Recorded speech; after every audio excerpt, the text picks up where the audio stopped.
Hello friends, how's everybody doing? Doing an unedited video today of an album that I really like and was just recently reissued, and I finally got it today and very happy I did. I always feel that if you are a Beatle maniac, you have to love ELO, Electric Light Orchestra, and you have to love Jeff Lynne, and I am a big Jeff Lynne fan. Big Jeff Lynne fan, big ELO fan. Great songs, great melody, and great production. Headphone candy left and right, but never losing sight of the song.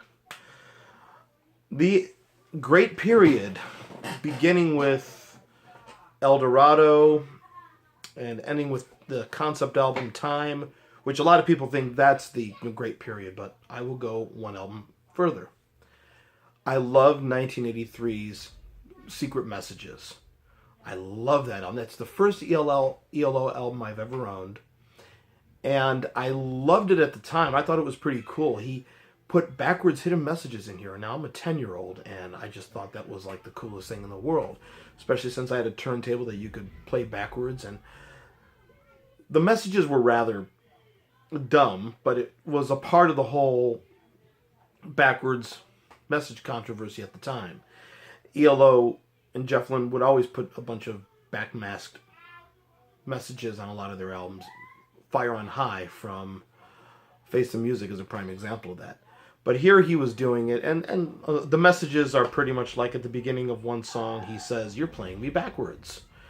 And they're recorded very faint, very quiet, these little interludes in between tracks. But I loved the album. This is the original copy on vinyl.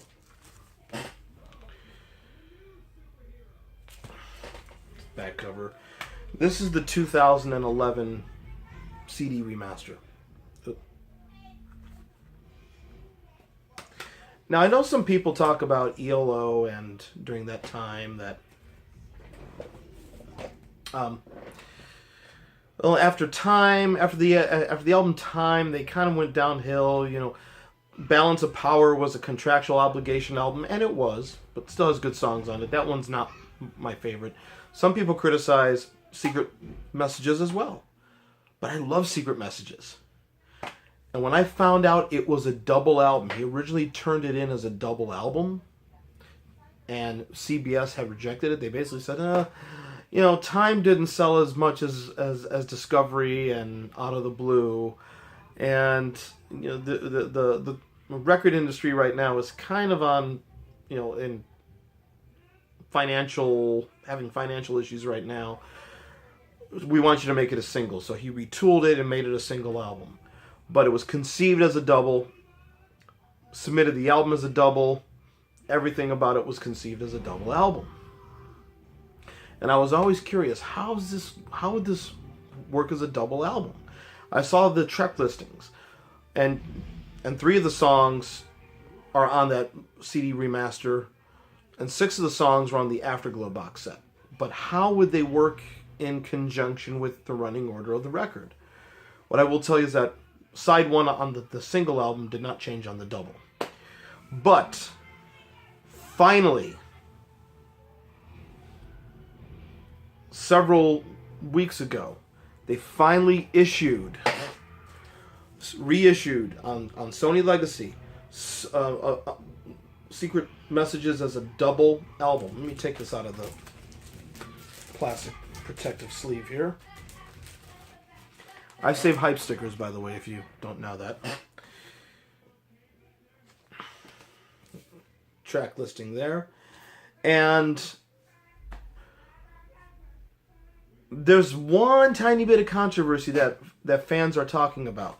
Side 2, the track listing is Stranger, No Way Out, Letter from Spain, and Danger Ahead.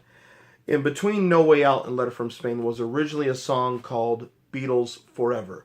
If you know Jeff Lynne, you know he's a Beatle maniac, and you know that he got to work with George, and then he got to work with George, Paul, and Ringo during the anthology when they did John's songs, Free as a Bird and Real Love. Eventually he produced Paul on the album Flaming Pie, so he got to be friends with them, and buddies with George especially, and he got to know them. Beatles Forever, and you could find it on YouTube, It's never been officially released, and the quality is pretty poor. But it's the ultimate Beatle fanboy song, and Jeff Lynne is so humble that the song is pretty much what I would want to write if I was a Beatle maniac and was in love with the Beatles. It's such a gushy love tune to the Beatles, and I love it. But he's been embarrassed by the song, and after he became friends with them, he's become more embarrassed with the song. So he left that off this album. Some people are complaining, hey, I'd buy it if Beatles Forever was on it. Well, it's not on it. Is it a great tune? Well, compared to everything else on the album, I don't think it is. I think the other songs are stronger. So I'm not crying over it the way everybody else is. But finally getting this in its original double album form. The 6 songs, No Way Out. It's a nice jazzy tune. Endless Lies is Jeff Lynne doing Roy Orbison, who he would eventually get to work with with the Traveling Wilburys, and Anything You Want. Buildings Have Eyes is just another great tune. Hello, My Old Friend. That's why hearing this in its original double album configuration, the single album ended with the hit song Rock and Roll is King. Rock and Roll is King ends side 3 on the double album. But this one ends with the very ambitious Hello, My Old Friend, which is a tribute to his hometown of Birmingham, England. Very ambitious, very weird middle instrumental section on there. Almost 8 minutes long, kind of like his A Day in the Life. I would say that if this was the last ELO album, this is the grand finale. It's not the last ELO album. There was a Balance of Power, which he considered a contractual obligation album, and he was moving on. Bevan was already drumming with Black Sabbath at the time, but it was and Kelly, the bass player, was no more due to a legal dispute between him and Jeff Lynne.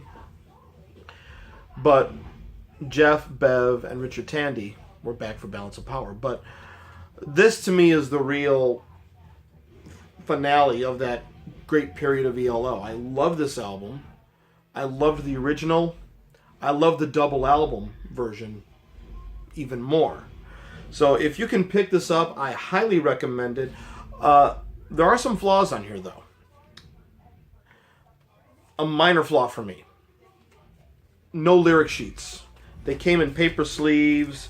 I put them in disc keeper sleeves myself.